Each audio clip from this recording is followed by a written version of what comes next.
आपका एक बार फिर स्वागत है आपके अपने एसआरबी अकाउंट सॉल्यूशन के यूट्यूब चैनल पे। आज हम देखेंगे बेटा अकाउंटिंग की टर्म्स में एसेट्स का मतलब क्या होता है और हम इस वीडियो को लॉजिकली समझने का प्रयास करेंगे इस वीडियो में कि एसेट्स का जन्म क्यों हुआ, एसेट्स को हम एक्सपेंस की तरह ट्रीट क्यों नहीं करते हैं, करंट एसेट्स और नॉन करंट एसेट्स को लेके क्या ज्ञान है अकाउंट्स में इसको लेके। तो बेटा ये कॉमर्स स्टूडेंट्स के लिए जो +1 है, +2 बीकॉम एमकॉम सी स्टूडेंट है, नॉन कॉमर्स स्टूडेंट के लिए और बिजनेसमैन के लिए, सभी के लिए क्या है बेटा एक कॉमन वीडियो है। तो हम इसमें क्या देखेंगे, आज लॉजिकली समझने का प्रयास करेंगे कि एसेट्स का मतलब क्या होता है, एसेट्स का जन्म क्यों हुआ।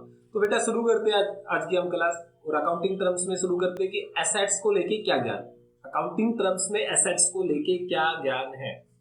तो बेटा ये क्या होती है, एसेट्स को हम क्या बोलते हैं बेटा, संपत्ति। तो बेटा बिजनेस में जो हम ऐसा सामान लेके आते हैं जो हमें रीसेल नहीं करना है, बेटा ऐसा गुड्स जो हमें रीसेल नहीं करना है, जो हम दोबारा बेचने के लिए नहीं लेके आते हैं, क्योंकि जो दोबारा बेचने के लिए आप जो लेके आते हैं वो अपना क्या बनेगा, स्टॉक बनेगा। उसको हम कैसे क्या बोलते हैं, उसको हम माल बोलते हैं। उसका नाम हमने क्या रखा था बेटा, परचेज रखा था। अकाउंटिंग टर्म्स में हम उसको क्या बोलेंगे, एज एन परचेज ट्रीट करेंगे। तो ऐसा हमें जो माल जो दोबारा बेचने के लिए नहीं लेके आते हैं, जो आप बिजनेस में बेटा क्या करते हो, यूज के लिए लेके आए हो बेटा, जो आपको मोर देन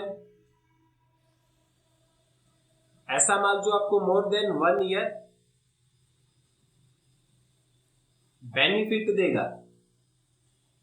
आके ना मेरी बात समझ में आ रही है बेटा, यहाँ पे जो आप ऑपरेटिंग के लिए लेके आए हो, जो आप क्या लेके आए हो बेटा, ऑपरेटिंग के लिए लेके आए हो।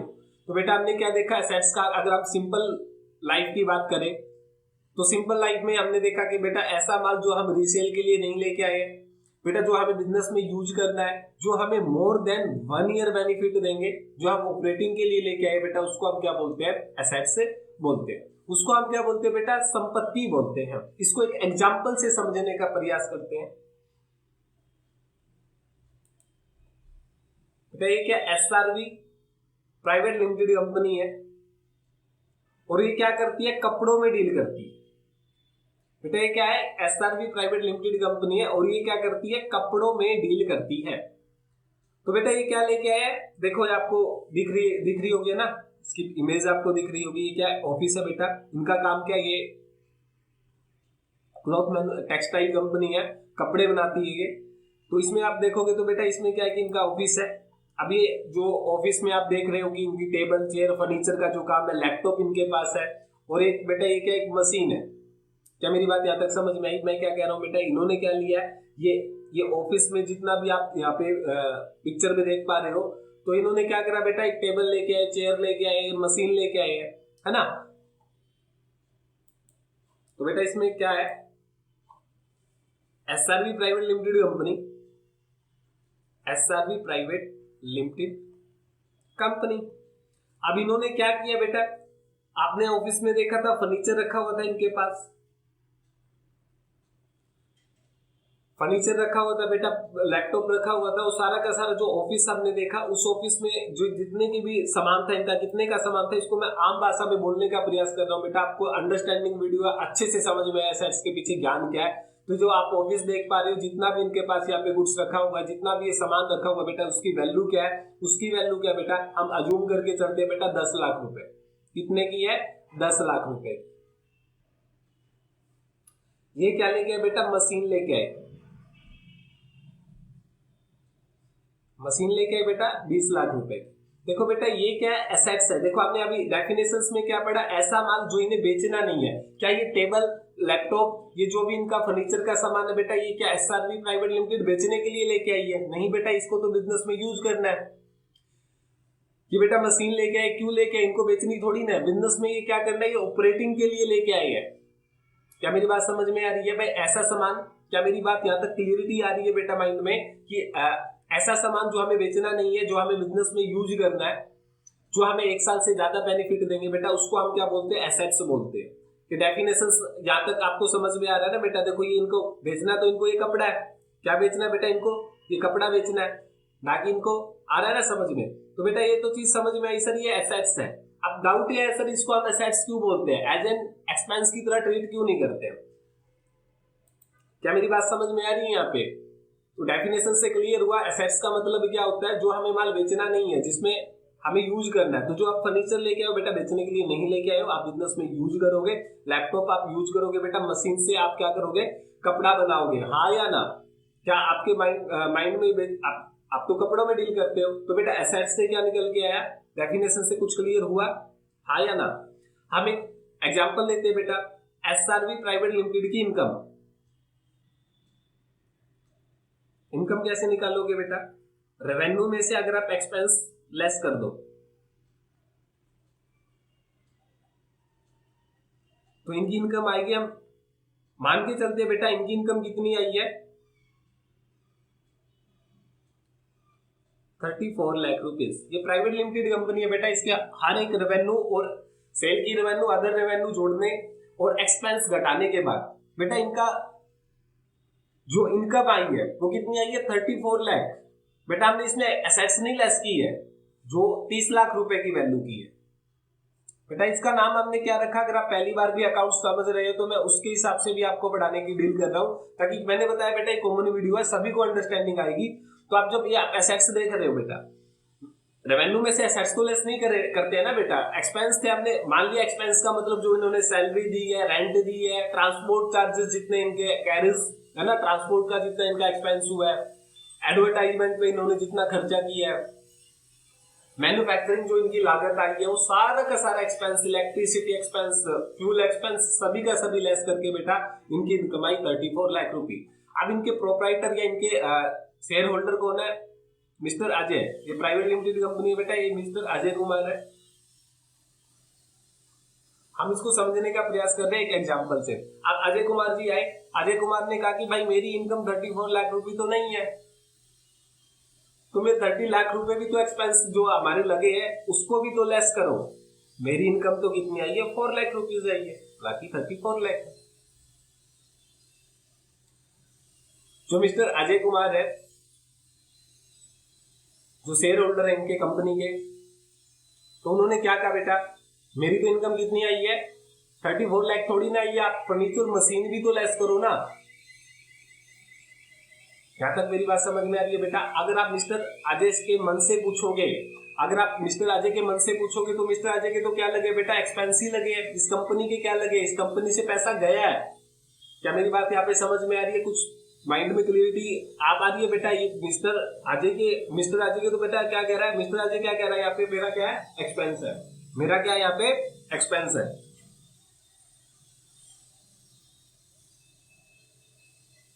अब जो इनकी अकाउंटिंग डिपार्टमेंट है, अब वो क्या कह रहा है बेटा, सर ये आपका एक्सपेंस नहीं है, ये आपकी क्या एसेट्स है। क्योंकि बेटा इसका फायदा किसमें है बेटा, इसका फायदा इसको एक्सपेंस मानने में। एक तो इनकम 34 लाख आ रही है, अगर 30 लाख भी लेस हो जाती तो इनकी इनकम कितनी बचेगी बेटा, 4 लाख रुपीज बचेगी। तो इनका बेनिफिट किसमें है, 4 लाख रुपीज में। तो मिस्टर अजय क्या कह रहे हैं कि मेरे एसेट्स नहीं है, ये मेरा, अगर आप एसेट्स कहते हो मेरे को नहीं पता आप किस पॉइंट ऑफ व्यू से इसको एसेट्स कहते हो, ये मेरे लिए तो क्या लगा है, एक्सपेंस लगा है। तो अकाउंटिंग डिपार्टमेंट इनको समझाने का प्रयास कर रहा है, सर ये जो आपने फर्नीचर लेके आए हो, मशीन लेके आए हो, ये आपका क्या है, एसेट्स है। बट अजय जी बार बार क्या कह रहे हैं, जो इनके प्रोप्राइटर वो कह रहे हैं कि सर मेरे ये हमारे एसेट्स नहीं है, ये हमारे क्या एक्सपेंस लगे हैं। अजय जी कह रहे हैं कि अगर आप मेरे मन से पूछ के देखें तो ये मेरे क्या है, एक्सपेंस है। अकाउंटिंग डिपार्टमेंट ने क्या कहा, सर आपका तो मन क्या चंचल है, आपका मन क्या सर चंचल है।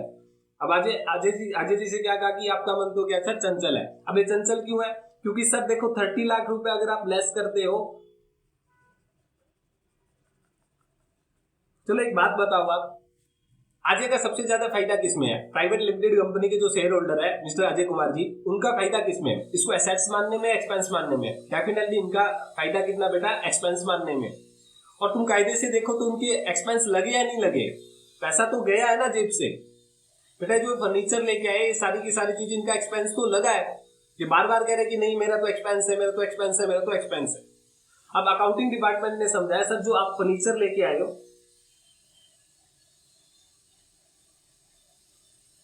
जो आप मशीन लेके आए हो, आप लेके कब आए हो सर? 2023-24 के फाइनेंस ईयर में।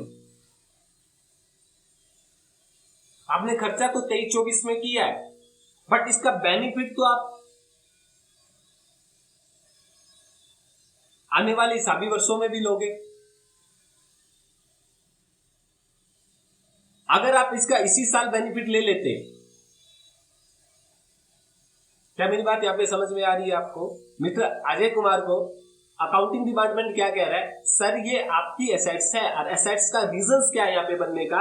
अगर ये एसेट्स में मोर देन 1 ईयर बेनिफिट की बात नहीं होती तो हम सर एसेट्स को नहीं पढ़ते, हम इसको एक्सपेंस की तरह ट्रीट कर लेते।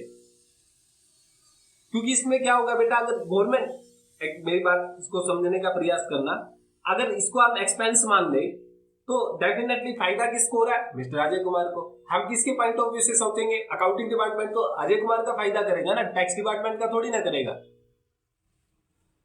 क्या मेरी बात यहाँ पे समझ में आ रही है? अगर अजय कुमार के पॉइंट ऑफ व्यू से सोचते हैं तो उनका एक्सपेंस बनने में ही फायदा है, बट इसको एक्सपेंस क्यों नहीं माना गया? क्योंकि भाई इनको समझाने का प्रयास किया जा रहा है कि देखो सर, आप जो ये चीज लेके आए हो, आप फर्नीचर लेके आए हो, आप जो ये मशीन लेके आए हो, आप लेके तो 23-24 के फाइनेंस ईयर हिसाबी वर्ष में लेके आए हो। एसएससी को क्या समझाया जा रहा है कि आप लेके तो 23-24 में आए हो, लेकिन सर इसका बेनिफिट तो आप more than 1 year, more than में आप क्या करोगे, ईयर में आप क्या लोगे, इसका बेनिफिट लोगे। और आप क्या दे रहे हो सर? हम अभी हिसाब किसका बना रहे हैं सर? एक ही अकाउंटिंग पीरियड का हम अब हिसाब किसका दे रहे हैं सर? 23-24 का दे रहे हैं हिसाब। कौन से फाइनेंस ईयर का दे रहे हैं सर? 23-24 का हिसाब, जो हमारा हिसाबी वर्ष है। जो हम सर 24-25 में हिसाब बना रहे हैं असेसमेंट ईयर में, वो 23-24 का तो बना रहे हैं। और जो हमारा फर्नीचर है और जो हमारी मशीन है, जो फर्नीचर था सर 10 लाख रुपए का, 20 लाख रुपए की सर जो वो मशीन है,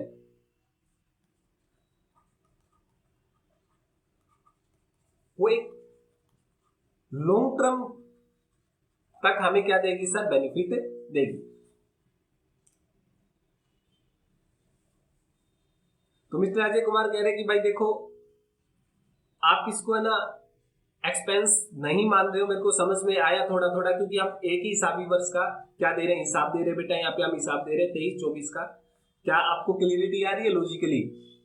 लॉजिकली समझ में आ रही है ना? क्लियरिटी लेके आ पा रहे हो माइंड में कि 23-24 का हम हिसाब दे रहे हैं, बट ये खर्चा तो इन्होंने 23-24 में किया, बट बहुत सारे हिसाबी वर्षों के लिए इस हिसाबी वर्ष में इन्होंने क्या कर दिया? एक्सपेंस कर दिया है। तो बेटा ये हिसाब दे रहे इस साल का, आया ना? तो बहुत सारे हिसाबी वर्षों के लिए इन्होंने एक्सपेंस आज ही कर दिया है।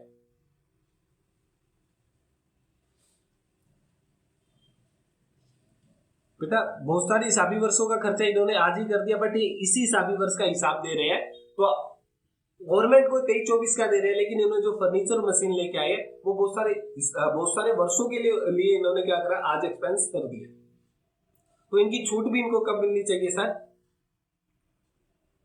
बहुत सारी हिसाबी वर्षों में मिलना चाहिए। ऐसे में तो गवर्नमेंट को बहुत ज्यादा नुकसान हो जाएगा।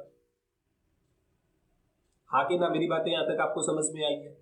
बेटा देखो, आप जो, अगर मैं व्यक्तिगत जीवन से आपसे एग्जांपल लूं तो आप बेटा जो गाड़ी लेके आए हो, कार लेके आए हो, बाइक लेके आए हो, घर में आप एलईडी लेके आए हो, फ्रिज लेके आए हो, लैपटॉप लेके आए हो, बेटा अगर आप अपने परिवार से पूछोगे, मन से पूछोगे, तो आपको क्या लगेगा?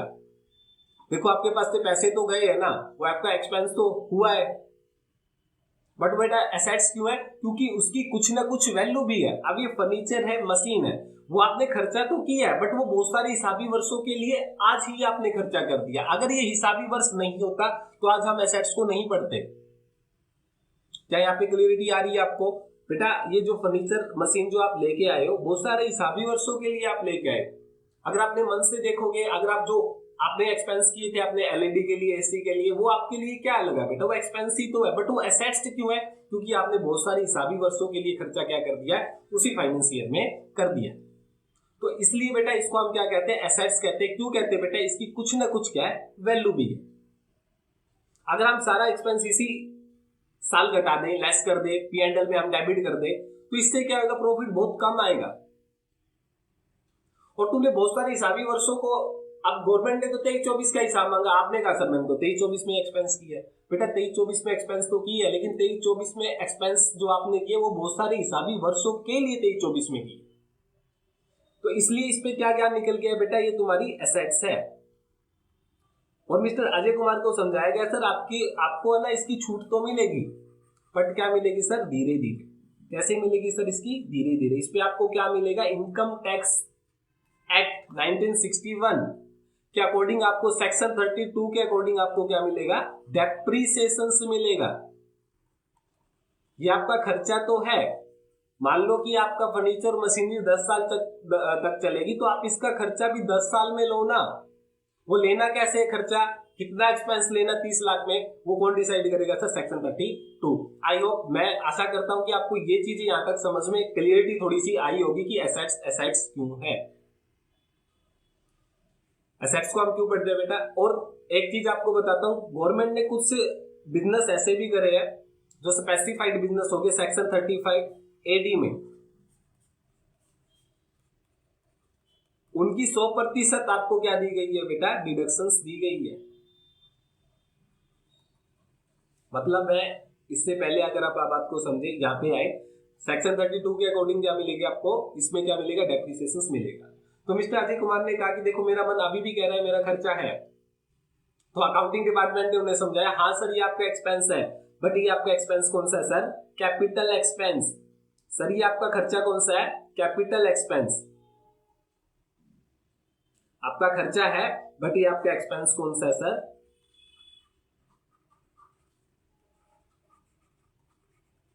Capital expense. कैपिटल एक्सपेंस क्या होते हैं बेटा, व्यक्तिगत जिंदगी में भी आप खर्चा करते हो, आप दो नेचर के खर्चे करते हो बेटा। आप एक गाड़ी लेके आए, वो आपका खर्चा कौन सा है बेटा, है तो खर्चा ही, बट वो खर्चा आपका कौन सा है बेटा, कैपिटल एक्सपेंस है। जो आप गाड़ी लेके आए हो बेटा, वो आपका क्या है, कैपिटल एक्सपेंस, वो आपकी क्या है, संपत्ति है। कैपिटल एक्सपेंस बोल लो या इसको आप एसेट्स बोल लो बेटा। व्यक्तिगत जिंदगी में भी खर्चा करते होते हो, वो खर्चा क्या, आप गाड़ी लेके आए, आप LED लेके आए, आप फ्रिज लेके आए, AC लेके आए, वो बेटा क्या करेगा, आपको लॉन्ग टर्म तक बेनिफिट देगा। बहुत सारे हिसाबी वर्षों में आपके पास होंगे, 5 साल 4 साल 10 साल तक आप उसको यूज करोगे। और क्या मेरी बात यहाँ पे समझ में आ रहा है, और उनकी कुछ ना कुछ वैल्यू भी होगी। तो इसलिए बेटा वो तुम्हारे क्या है, तुम व्यक्तिगत जिंदगी में खर्चा करते हो, इसलिए अकाउंटिंग डिपार्टमेंट ने अजय जी को समझाया, सर ये अपना खर्चा है, बट ये किस नेचर का, सर कैपिटल एक्सपेंस। और कैपिटल एक्सपेंस हमारे P&L में, हमारी इनकम में से धीरे धीरे लेस होंगे। वो कितने लेस करने, वो सेक्शन 32 हमें बता। क्या मेरी बात यहाँ पे समझ में आएगी बेटा। तो एक्सपेंस हम दो नेचर की करते हैं, व्यक्तिगत जिंदगी में भी और बिजनेस में भी, कैपिटल नेचर के और रेवेन्यू नेचर के। रेवेन्यू नेचर का क्या बेटा, जैसे हमने पिछली वीडियो में एक्सपेंस पढ़ा था, उसको हम रेवेन्यू एक्सपेंस भी बोल सकते हैं, जो हम दिन प्रतिदिन के काम को चलाने के लिए खर्चा करते हैं। आपने गाड़ी में पेट्रोल डलवाया बेटा, खर्चा तो वो भी लगा है, बट वो आपका रेवेन्यू एक्सपेंस है। अब जो आपने पेट्रोल डलवाया, आपने इलेक्ट्रिसिटी बिल जो पे किया, क्या बेटा उसकी कुछ वैल्यू है, आपने तो बिल पे किया, उसका बेनिफिट ले लिया।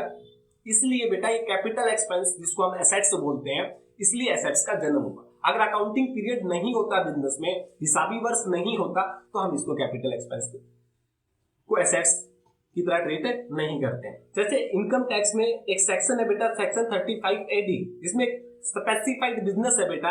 इस यहाँ पे क्या करा गवर्नमेंट ने, 100% डिडक्शंस, मतलब गवर्नमेंट इसको कैपिटल एक्सपेंस को क्या बोलती है कि तुम 100% छूट ले लो इसकी, इनकम टैक्स एक्ट में।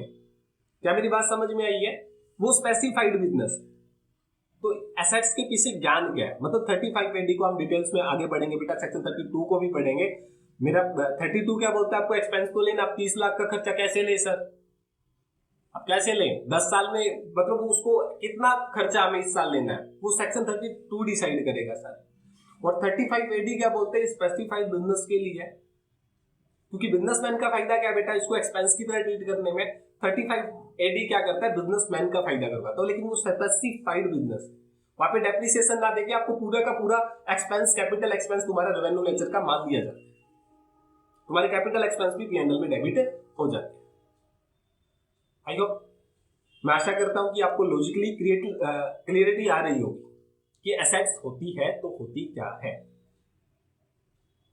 थोड़ा सा वीडियो लंबा जरूर है बेटा, लेकिन मेरा प्रयास है कि आप एसेट्स को अच्छे से समझ पाए। तो बिजनेस में दो ही खर्चे करते हैं हम, व्यक्तिगत लाइफ में भी दो खर्चे करते हैं बेटा। आप मोबाइल ले आए, आप एक आईफोन लेके आए हो बेटा, वो आपका खर्चा लगा नहीं लगा, लेकिन वो आईफोन आप मोर देन 1 ईयर बेनिफिट लोगे ना बेटा उसका, वो आपका क्या है, एसेट्स है, क्योंकि उसकी कुछ ना कुछ वैल्यू भी है। बट आपने जो रिचार्ज करवाया बेटा, क्या मेरी बात यहाँ पे समझ में आ रही है? तो एसेट्स के पीछे क्या ज्ञान है, शायद मैं आशा करता हूं आपको वो चीजें समझ में आई होगी। तो एसेट्स क्या होती है, जो हम बेचने के लिए नहीं लेके आते। तो बिजनेस में ऐसा सामान जो हम बेचने के लिए नहीं लेके आते, जो हमें मोर देन 1 ईयर पर बेनिफिट देंगे। मैं फिर कहता हूं बेटा, अगर हिसाबी वर्ष ना होता तो शायद हम एसेट्स को पढ़ने की कोई हमें जरूरत नहीं थी, क्योंकि गवर्नमेंट का फायदा बेटा यहाँ पे क्या समझ में आ रहा है, बिजनेसमैन का फायदा इसको एक्सपेंस मानने में है। अब गवर्नमेंट का फायदा क्या, गवर्नमेंट जब ले ही आपसे एक साल का हिसाब रही है, तो बेटा बहुत सारे हिसाबी वर्षों के जो खर्चे आपने इस साल लिए हैं, तो आप उसको पूरा का पूरा कैसे लेस कर दोगे। इसलिए गवर्नमेंट ने क्या ज्ञान दिया कि भाई इसकी कुछ ना कुछ वैल्यू भी है। आप जो सामान लेके आए हो बेटा, मैं आप ये पिक्चर देख पा रहे हो, ये जो मशीन है बेटा, इसकी कुछ ना कुछ वैल्यू भी है। ये 10 साल तक चलेगी, तुम छूट ले रहे हो 23-24 में, 2033-34 तक भी चलेगी सर ये तो आगे ना। तो गवर्नमेंट कहती है बेटा धीरे, और धीरे धीरे का नाम क्या रखा, डेप्रिसिएशन। डेप्रिसिएशन कैसे मिलेगा, इनकम टैक्स एक्ट सेक्शन 32 के अकॉर्डिंग, ब्लॉक ऑफ एसेट्स के। तो मैं आशा करता हूं यहां तक आप एसेट्स का अकाउंटिंग की टर्म्स आप पढ़ रहे हैं बेटा। अकाउंटिंग की टर्म्स में हमने सिर्फ ये अंडरस्टैंडिंग लेके आनी कि एसेट्स का मतलब क्या है। सिर्फ हमारी क्लास का मोटिव क्या है कि अकाउंटिंग की टर्म्स आपको लॉजिकली और डीपली समझ में। तो बेटा इसके आगे का ज्ञान क्या करा हमने, क्या करा बेटा, ये समझ में आया ना आपको। तो खर्चे आप कैपिटल नेचर के करते हो या क्या करते हो बेटा, रेवेन्यू नेचर के। तो बेटा एसेट्स को फर्दर दो भागों में बांटा गया, करंट एसेट्स और बेटा नॉन करंट एसेट्स।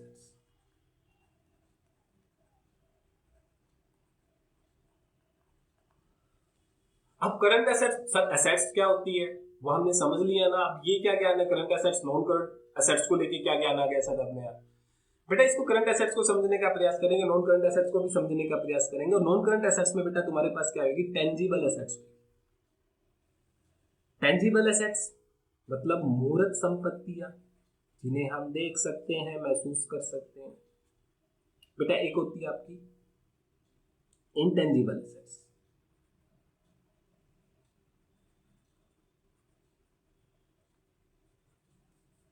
बेटा करंट एसेट्स में आपके पास क्या होता है, देखो एक बात बताओ, आपकी जेब में जो पैसा पड़ा है बेटा वो आपके लिए क्या है, आपके पास जो कैश पड़ा है, आपकी जेब में जो कैश पड़ा वो आपके लिए क्या है, संपत्ति है, एसेट्स है, लाइबिलिटी है, खर्चा है, इनकम है, क्या है बेटा। जितना भी आपके घर में कैश पड़ा हुआ है, जितना भी आपके बिजनेस में कैश पड़ा हुआ, जितना भी, क्या मेरी बात समझ में आ रही है ना, वो आपके लिए क्या बेटा, एसेट्स है, संपत्ति है वो। और जो आपके पास कैश पड़ा हुआ वो आपके लिए एसेट्स है। अगर नॉन कॉमर्स स्टूडेंट मेरी वीडियो को देख रहा है तो वो शायद इसको अंडरस्टैंडिंग लेके आए बेटा, तुम्हारे पास जेब में जितना भी पैसा है, क्योंकि उसके बदले में आप कुछ भी लेके आ सकते हो, वो तुम्हारी संपत्ति है या नहीं है, उसको संपत्ति मानोगे ना बेटा। अब कई बार स्टूडेंट बोलते हैं नॉन कॉमर्स, नहीं सर वो मेरी इनकम है। बेटा तुम्हारे पास जो कैश आया वो डेफिनेटली आया तो इनकम से है, बट तुम्हारे पास अब जो कैश रखा हुआ वो तो तुम्हारी एसेट्स है ना। तो करंट एसेट्स के पीछे ज्ञान क्या है, ये क्या, कई बार क्या तो बच्चे कंफ्यूज में आ जाते हैं, कॉमर्स स्टूडेंट्स भी, कि sir current assets non currents के पीछे लॉजिक क्या है। अब करंट एसेट्स में एक बात लिखी होती है सर जिसका हम 1 ईयर में बेनिफिट ले लेते हैं। तो सर एक बात बताओ, मतलब पता नहीं क्या कहना चाह रहे हो आप, जो हमें एक साल में क्या करते हैं सर, पैसे में कन्वर्ट हो जाए, उसको हम चालू संपत्तियां कहते हैं। जैसे कैश है, इस पे हम समझेंगे बेटा, बैंक में अपने पास जो पैसा पड़ा हो वो भी तो हमारी एसेट्स है। तो बेटा जो हमारे मार्केट में डेटर्स है, डेटर्स का मतलब आपको पता है, जिससे हमें पैसे लेने हैं, जिसको हमने उधार माल बेच रखा है बेटा, वो हमारे क्या डेटर्स है। बेटा जो हमारी इन्वेस्टमेंट है, शॉर्ट टर्म के लिए हमने जो इन्वेस्टमेंट कर रखी है बेटा, शॉर्ट टर्म इन्वेस्टमेंट है ना, जो हमारी इन्वेंट्री है, इन्वेंट्रीज,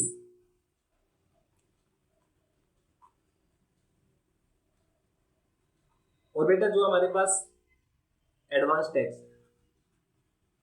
इसको समझेंगे बेटा एक बार। मैंने क्या लिखा करंट एसेट्स से, करंट एसेट्स के नीचे क्या लिखा बेटा, cash, bank, debtor, investments, inventory. Non current assets में टेंजिबल एसेट्स बेटा, furniture and fitting, plant and machinery. ठीक है बेटा, क्या मेरी बात यहाँ पे समझ में आ रही है? Building,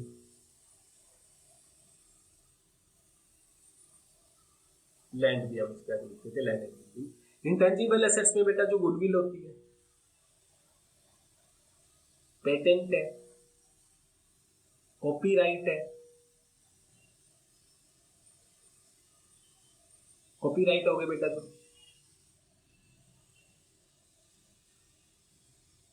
goodwill, patent, copyright, trademark.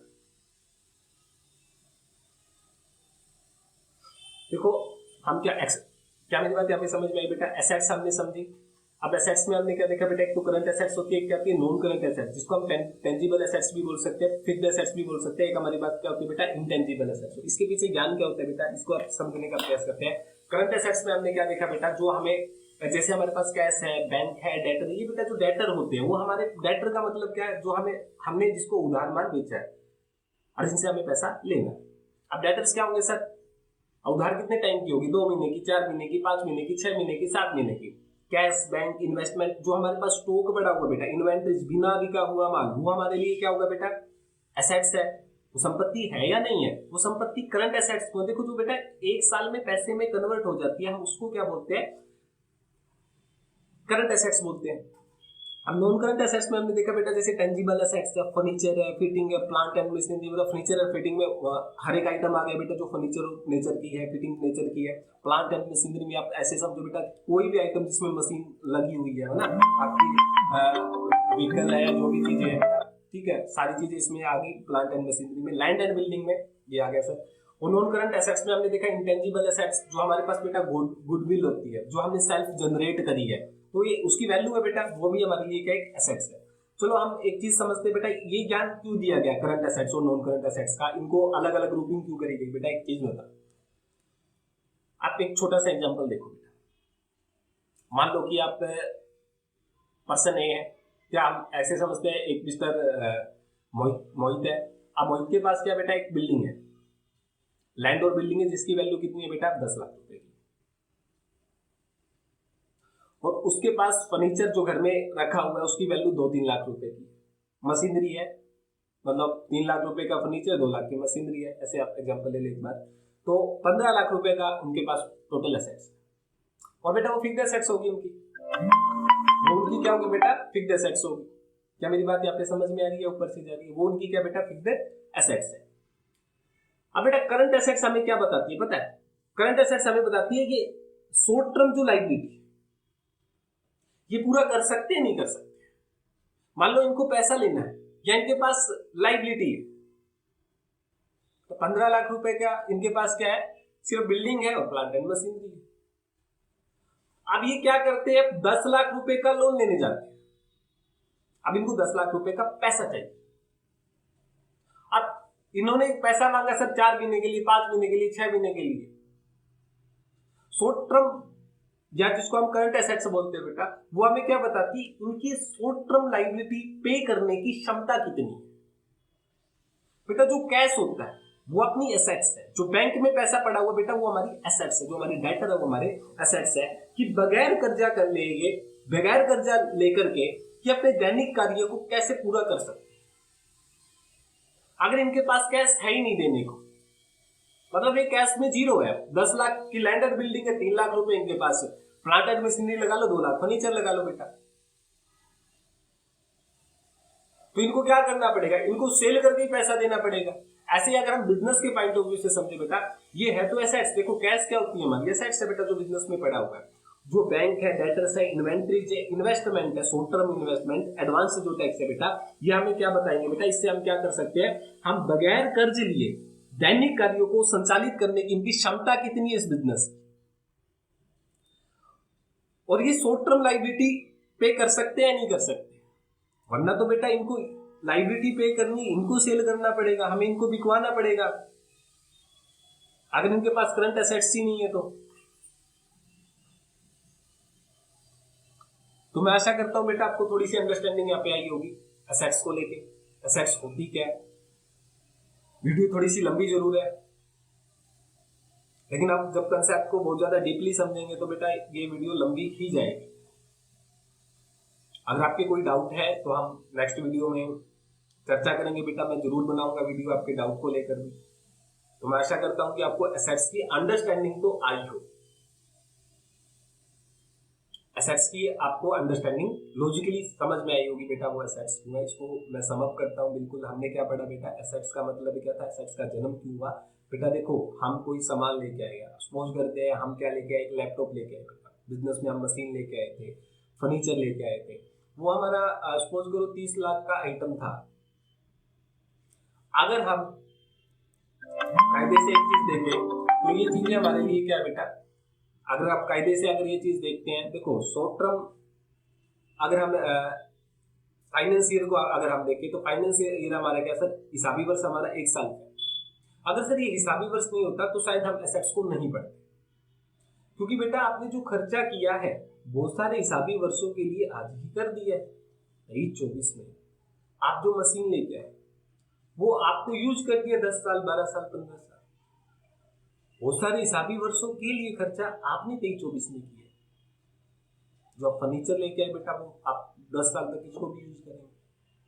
अगर हम 1 साल का हिसाब रहे हैं, 1 ईयर का हम हिसाब दे रहे हैं, 1 ईयर मतलब हिसाबी वर्ष का अगर हम बात करें तो 23-24 हिसाबी वर्ष का हम हिसाब बना रहे हैं। अगर उसमें से वो खर्चा मान के उसको लेस कर देते हैं तो हमारी इनकम क्या आएगी सर, बहुत कम आएगी। बिजनेसमैन का फायदा अगर आप कायदे से देखोगे ना, मन से देखो, अगर बिजनेसमैन के मन में अगर आप झांक पाओ तो अगर आप देखोगे तो आपको क्या पता चलेगा बेटा, सच में हुए तो खर्चे ही है